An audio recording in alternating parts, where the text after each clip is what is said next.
Yes, beware. Be aware. Be aware of your thoughts. So today, I am going to read a little bit from one of my first books. It's called Looking for Self in All the Wrong Places.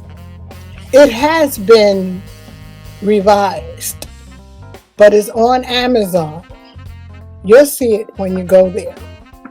So I'm going to read an excerpt, and this one is talking about temptation. What happens when we give in to temptation?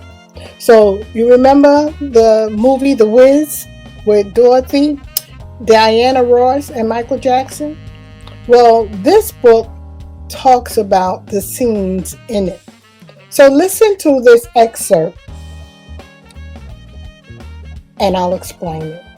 Dorothy and the lion are lured into temptation by dancing models. In life, each person's temptation will be different. Examine yourself and discover what tempts you. Is it greed for money? Is it the lust of food? Be aware, because whatever it is that you love, that could be the very thing used against you before you even realize that you have been deceived. When you identify it, don't allow it to dominate in your life.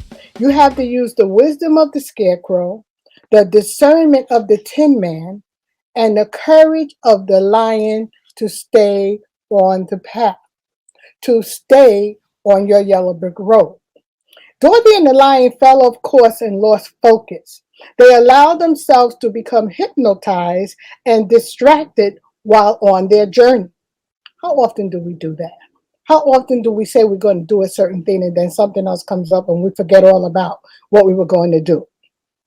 They heard alluring music and were coaxed by the exotic dancers.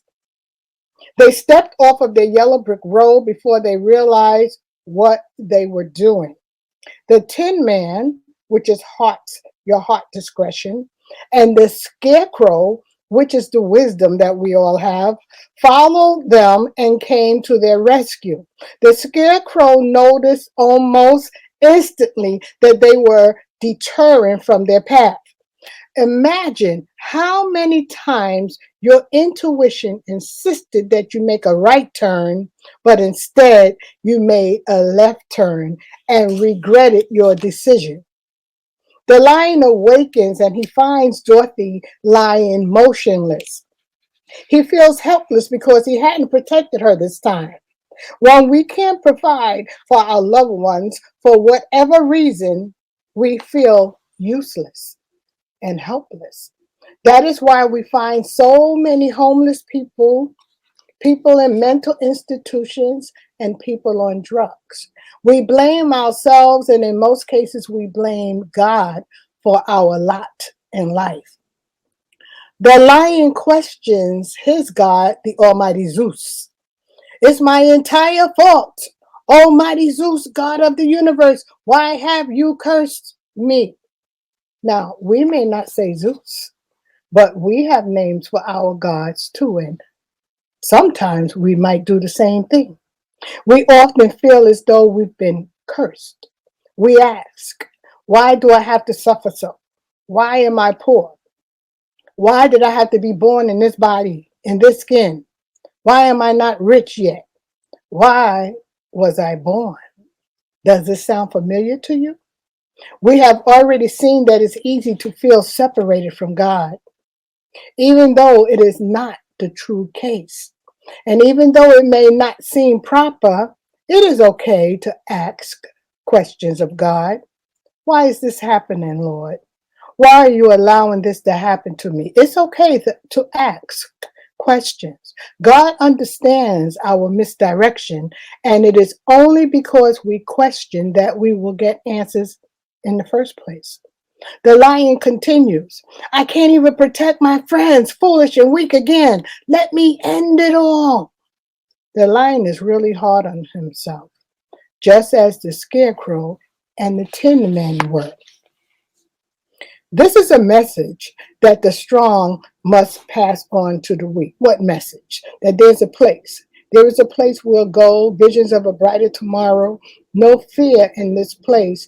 We need to run courage. I'm standing strong and tall. Keep trying. This is a message that the strong must pass on to the weak. Stand firm and tall. Lift up your head, and even though you may fall down, you will rise.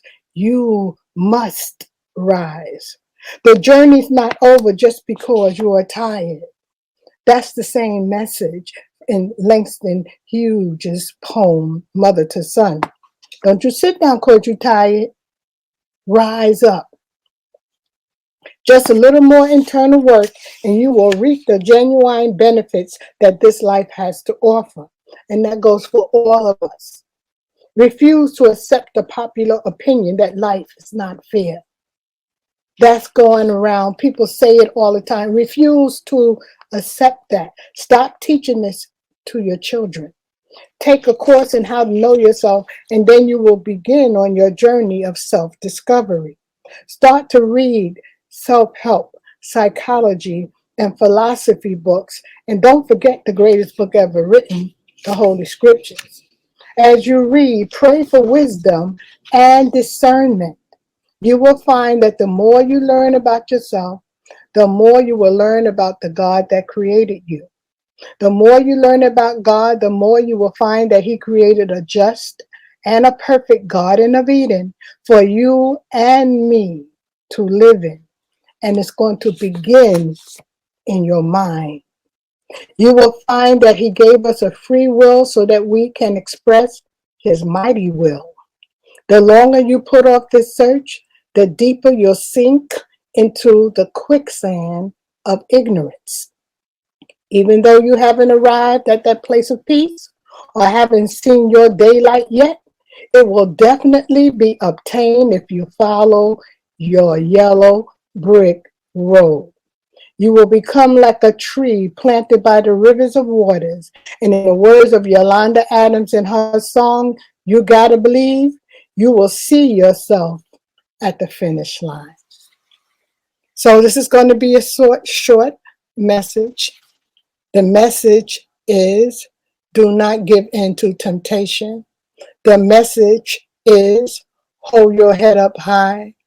And with that, I am going to say shalom and peace, and I'll see you next week.